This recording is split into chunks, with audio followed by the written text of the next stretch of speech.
আশা করি তোমরা সবাই ভালোই আছো। আজকে আবার একটি নতুন ক্লাস নিয়ে তোমাদের সামনে চলে এলাম। আমরা করছি ক্লাস 10-এর জীবন বিজ্ঞান ও পরিবেশ, চতুর্থ অধ্যায় অভিব্যক্তি ও অভিযোজন। অভিব্যক্তি ও অভিযোজনের গত ক্লাসে করেছিলাম সমবৃত্তীয় অঙ্গ অভিব্যক্তিতে গুরুত্ব, সমবৃত্তীয় অঙ্গের অভিব্যক্তিতে গুরুত্ব। আজকের যে বিষয়টি নিয়ে আলোচনা করব, নিষ্ক্রিয় অঙ্গ বা ভেস্টিজিয়াল অঙ্গ। তাহলে যে নিষ্ক্রিয় অঙ্গ বা ভেস্টিজিয়াল অঙ্গর অভিব্যক্তিতে কি গুরুত্ব আছে সেটা যদি আমরা লক্ষ্য করি তাহলে কি দেখতে পাবো আমরা না। দেখো, বিবর্তনের ইতিহাস লক্ষ্য করলে দেখা যায় কোনো একটি নির্দিষ্ট প্রাণী বা উদ্ভিদের বা ছোট গোষ্ঠীর দেহে একটি বিশেষ অঙ্গের কোনো কাজ বা ব্যবহার না থাকলেও ওই শ্রেণী বা গোষ্ঠীভুক্ত অন্য প্রাণী বা উদ্ভিদের দেহে বিশেষ অঙ্গটির স্বাভাবিক গঠন ও তার যথাযথ ব্যবহার দেখা যায়। বৈজ্ঞানিকদের মতে বিবর্তনের সময় সাধারণ উদ্বংশীয় জীব থেকে নতুন প্রজাতি সৃষ্টির সময় জীবদের কিছু অঙ্গ কর্মক্ষমতা হারিয়ে নিষ্ক্রিয় অঙ্গে পরিণত হয়েছে। নিষ্ক্রিয় অঙ্গ বিভিন্ন প্রাণী বা উদ্ভিদের মধ্যে সম্পর্কের সাক্ষ্য বহন করে। তাহলে বুঝতে পারছো, নিষ্ক্রিয় অঙ্গ বিভিন্ন প্রাণী বা বিভিন্ন উদ্ভিদের মধ্যে সম্পর্কের সাক্ষ্য বহন করে। তার মানে অভিব্যক্তিতে নিশ্চয়ই গুরুত্ব আছে। উদাহরণ যদি আমরা দেই, মানুষের সিকামের সঙ্গে যুক্ত অ্যাপেন্ডিক্স বা কালকাসুন্দার, বন্ধা পুংকেশর, এগুলো উদাহরণের মধ্যে পড়ে। তাহলে এবার আমরা জেনে নিয়ে এসো নিষ্ক্রিয় অঙ্গ বা লুপ্তপ্রায় অঙ্গের সংজ্ঞা। তাহলে দেখো, নিষ্ক্রিয় অঙ্গের সংজ্ঞা যদি আমরা দেখি, জীবদের যেসব অঙ্গ, তাহলে কি বলবো না, জীবদের যেসব অঙ্গ, জীবদেহের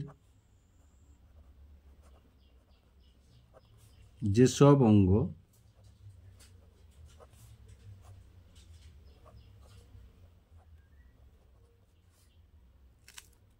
তাদের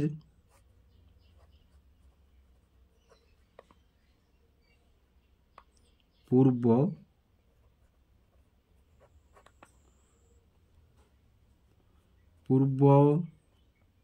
পুরুষদের দেহে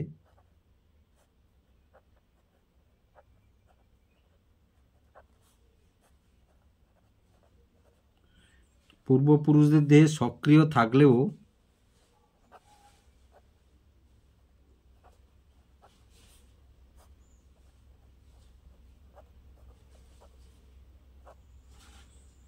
বর্তমানে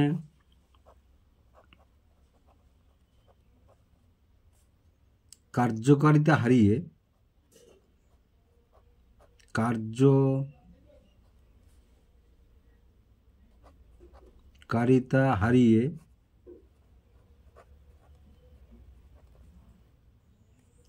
ক্ষয়প্রাপ্ত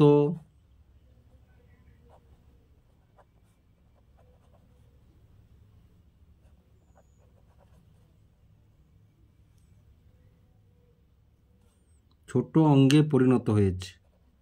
ছোট অঙ্গে পরিণত হয়েছে।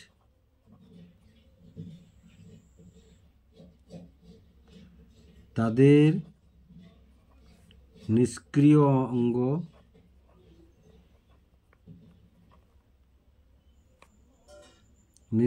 অঙ্গ বা লুপ্তপ্রায় অঙ্গ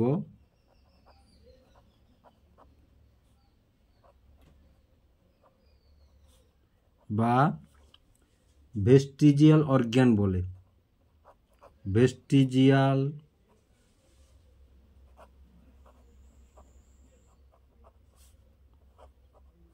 অর্গ্যান বলে।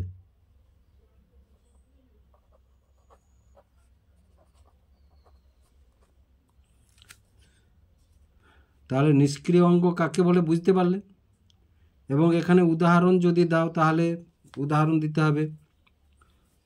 দিতে হবে মানুষের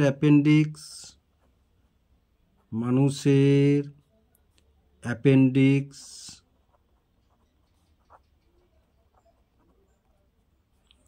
আমের বন্ধা পুংকেশর, আমের বন্ধা পুংকেশর।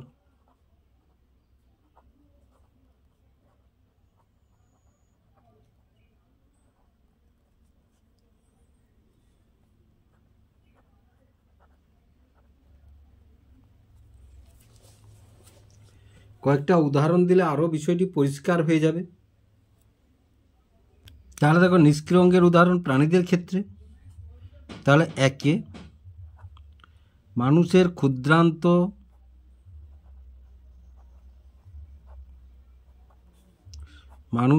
ক্ষুদ্রান্ত ও বৃহদন্ত্রের সংযোগস্থলে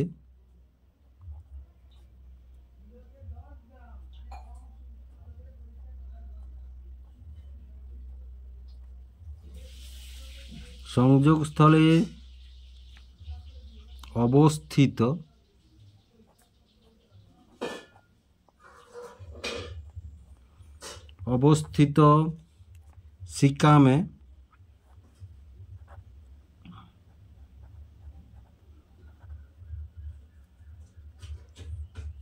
যে ছোট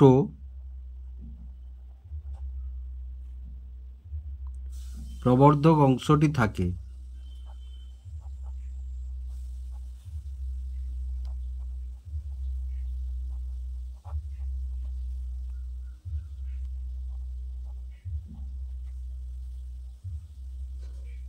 তাকে ভার্মিফর্ম অ্যাপেন্ডিক্স বলে।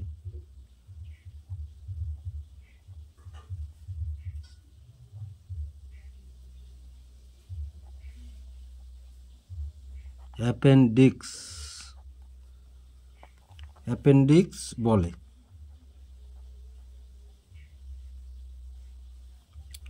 এই অঙ্গটি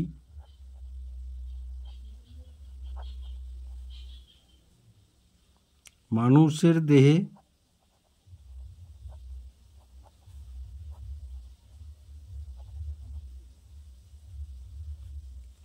কাজ না থাকলেও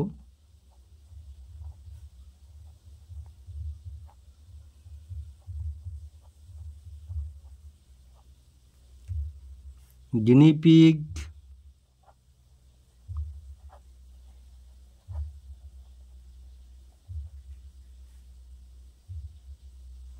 ঘোড়া,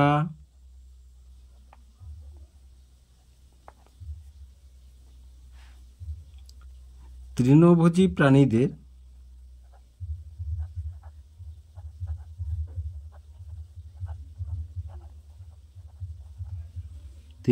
প্রাণীদের ক্ষেত্রে তা আকারে বড়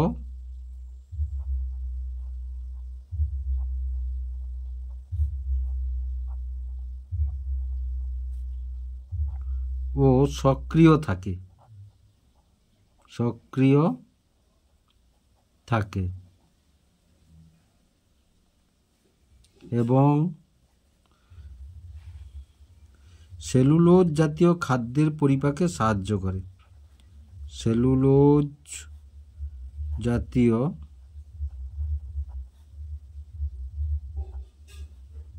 খাদ্যের পরিপাকে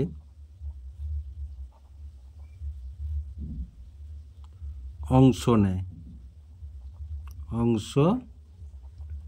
নেয়। তারপরে দুইয়ে যদি আমরা দেখি, বানরের লেজের সক্রিয় হাড়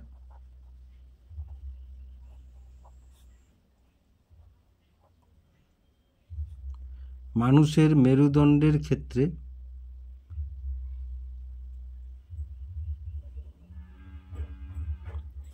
বানরের লেজের সক্রিয় হাড় মানুষের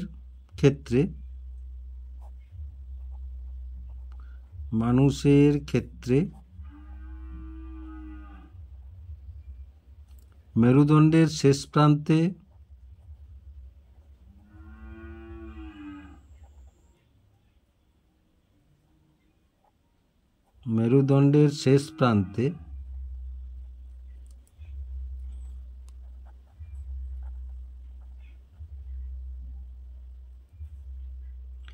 নিষ্ক্রিয় অঙ্গ কক্সিসে পরিণত হয়েছে।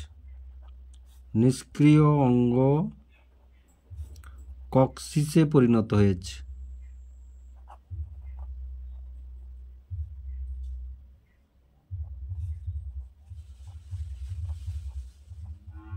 পরিণত হয়েছে।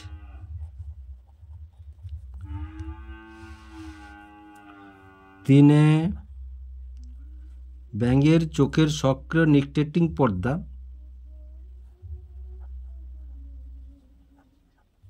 ব্যাঙের চোখের সক্রিয় নিকটিটেটিং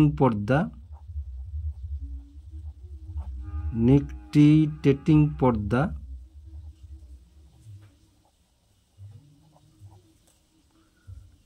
মানুষের ক্ষেত্রে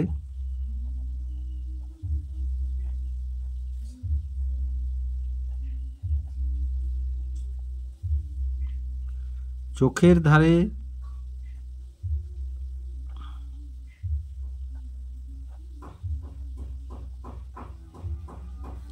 ছোট লাল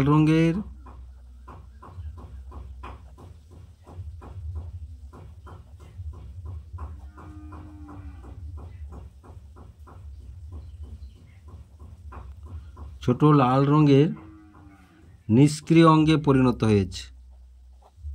নিষ্ক্রিয় অঙ্গে পরিণত হয়েছে।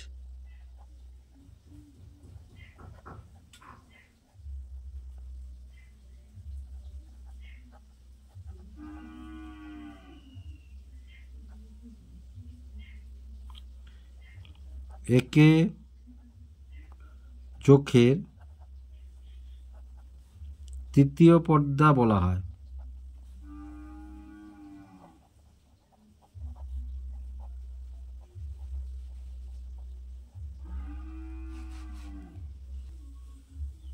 চারে মানুষের কর্ণছত্রের পেশি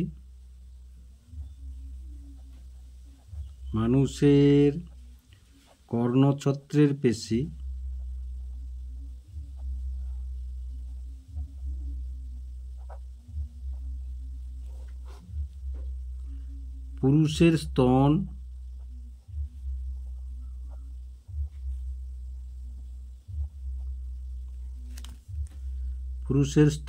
প্রভৃতি লুপ্তপ্রায় অঙ্গ উপস্থিত থাকে। লুপ্তপ্রায় অঙ্গ হিসাবে উপস্থিত থাকে। লুপ্তপ্রায় অঙ্গ হিসাবে উপস্থিত থাকে।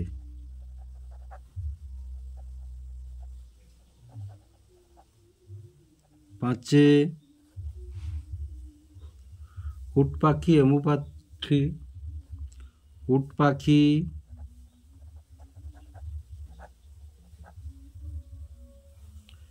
এমু প্রভৃতি দৌড়বাজ পাখিরা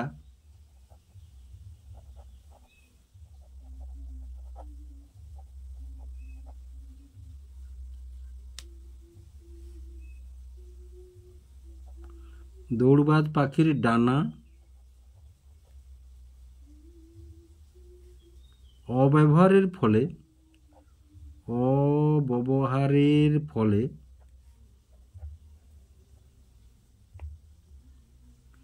নিষ্ক্রিয় অঙ্গে পরিণত হয়েছে। নিষ্ক্রিয় অঙ্গে পরিণত হয়েছে।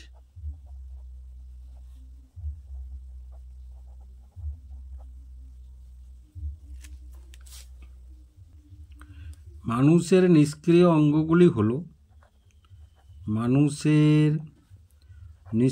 অঙ্গগুলি হলো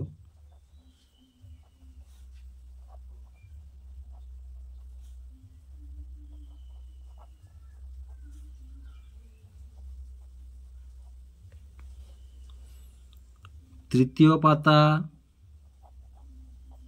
চোখের, তৃতীয় পাতা কানের পেশি,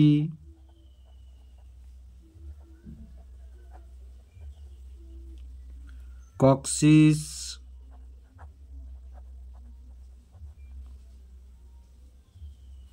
দেহের লোম,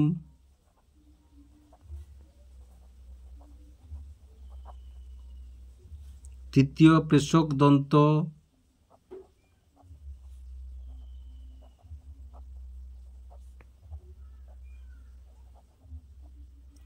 তৃতীয় পেশক দন্ত পুরুষের স্তনবৃন্ত,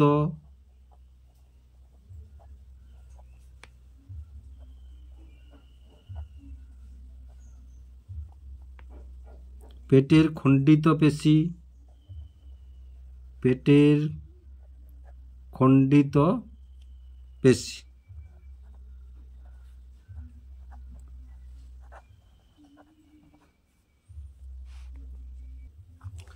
তারা দেখ একে ভূনিম্নস্থ কাণ্ড, ভূনিম্নস্থ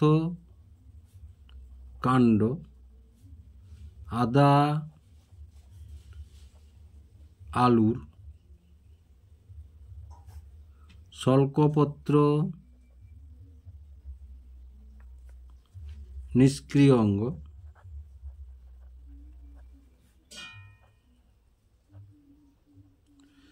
কিন্তু আমরা যে উপরিভাগে ভূমির উপরিভাগে যে উদ্ভিদগুলো দেখি তাদের শল্কপত্র সক্রিয় অবস্থায় থাকে। যেমন পুঁই ডাঁটি যদি লক্ষ্য করো তুমি, তার কাণ্ডে যে শল্কপত্রটি আছে সক্রিয় অবস্থায় আছে, একটি উদাহরণ দিলাম। আরও যেগুলো উপরে আছে তাদের শল্কপত্রগুলি সক্রিয় অবস্থায় আছে। দুয়ে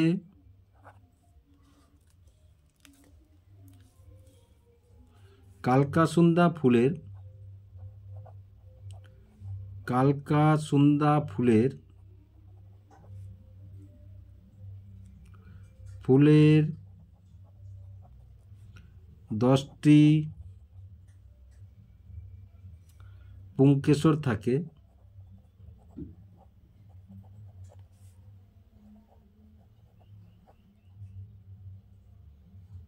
যার মধ্যে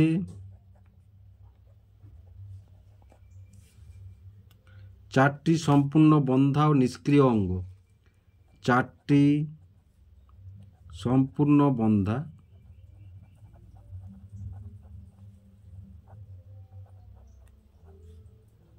ও নিষ্ক্রিয় অঙ্গ,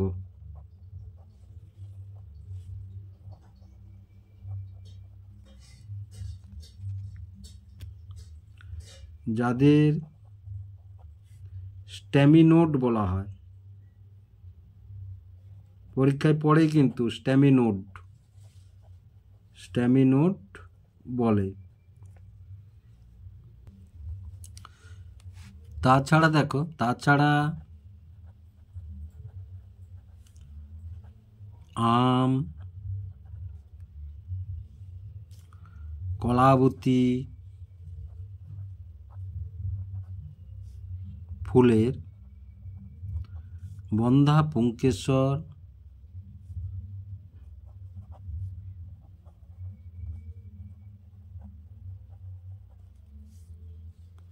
নিষ্ক্রিয় অঙ্গ, নিষ্ক্রিয়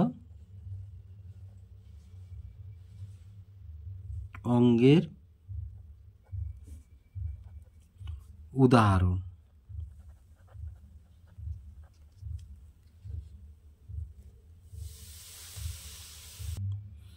তাছাড়া দেখো আরও কিছু নিষ্ক্রিয় অঙ্গ পাওয়া যায়, যেমন তিমির দন্ত, তিমির কর্ণ, ঘোড়ার অগ্রপদ ও পশ্চাৎপদের স্পিন্ড অস্থি, এগুলো হচ্ছে নিষ্ক্রিয় অঙ্গের হচ্ছে উদাহরণ। এবার দেখো অভিব্যক্তি ও নিষ্ক্রিয় অঙ্গের সম্পর্ক। তাহলে আমরা যদি ধরি অভিব্যক্তি ও নিষ্ক্রিয় অঙ্গের সম্পর্ক, দেখো শুধুমাত্র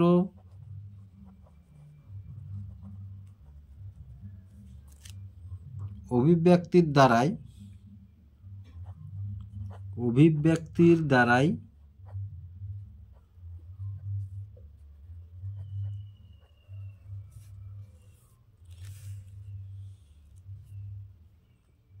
নিষ্ক্রিয় অঙ্গগুলির উপস্থিতি ব্যাখ্যা করা যায়। নিষ্ক্রিয় অঙ্গগুলির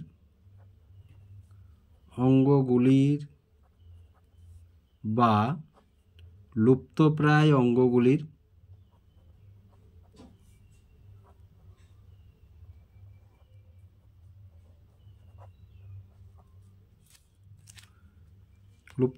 অঙ্গগুলির ব্যাখ্যা করা সম্ভব হয়েছে।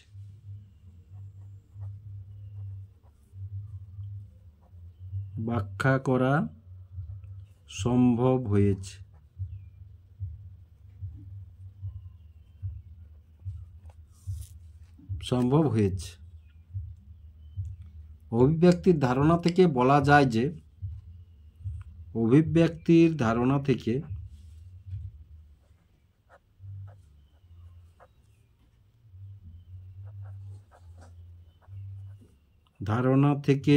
যায় যে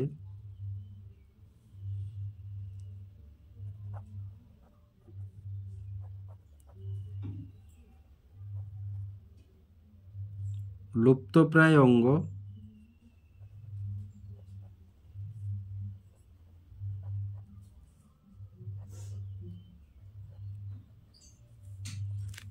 বহনকারী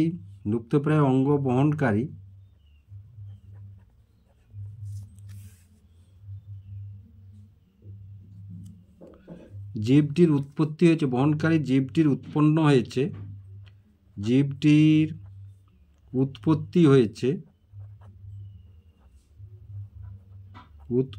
হয়েছে এমন উদ্বংশীয় জীব থেকে, যার দেহে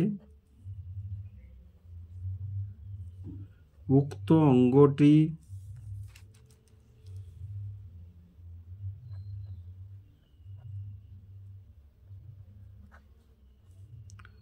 সক্রিয় ছিল।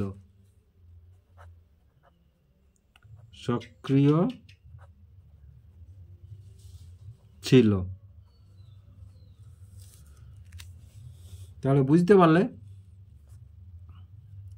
ভিডিওটি যদি ভালো লেগে থাকে লাইক এবং শেয়ার করবে ও চ্যানেলটিকে অবশ্যই সাবস্ক্রাইব করবে ও বেল আইকনটি নাড়িয়ে দেবে সবার প্রথমে ভিডিওগুলি পাওয়ার জন্য।